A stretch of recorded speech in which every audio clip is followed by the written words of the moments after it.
It's your first time seeing this application, but if you didn't know, you can use this application to pretty much share your Wi-Fi connection. So I'm going to show you how. Stay tuned.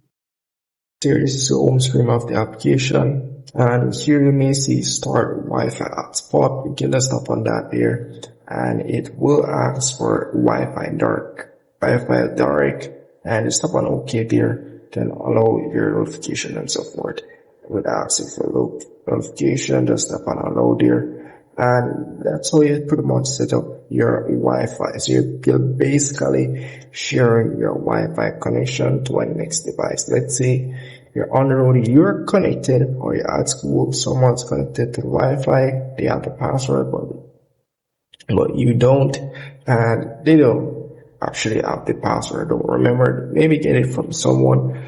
They can share the Wi-Fi connection to you using this application here.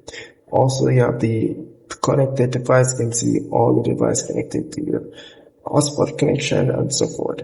So you're gonna make sure you connect your Wi-Fi, to this Wi-Fi here, and get an internet password. So it also shows the other steps need to be taken for it to work. If you do not follow the other steps, it will not work, guys. So as you can see here, you may have some box information that we need to enter in the Wi-Fi settings. And down here, you can pretty much enable the bypass option, which gives you more security for your Wi-Fi connection, or your Wi-Fi connection, direct Wi-Fi connection. So whichever you choose. And also the screen on option, not really much, you don't really need to enable that feature.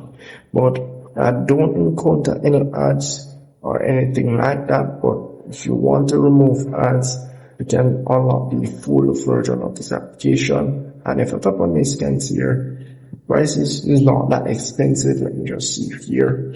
As you can see, it's just $7. Let's call it $7. So it's not that expensive.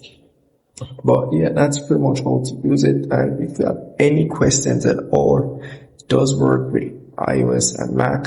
Windows and Mac as well. So you can share to those devices or laptops. But comment below if you have any problem, and I'm sure glad to help you out. See you in the next one.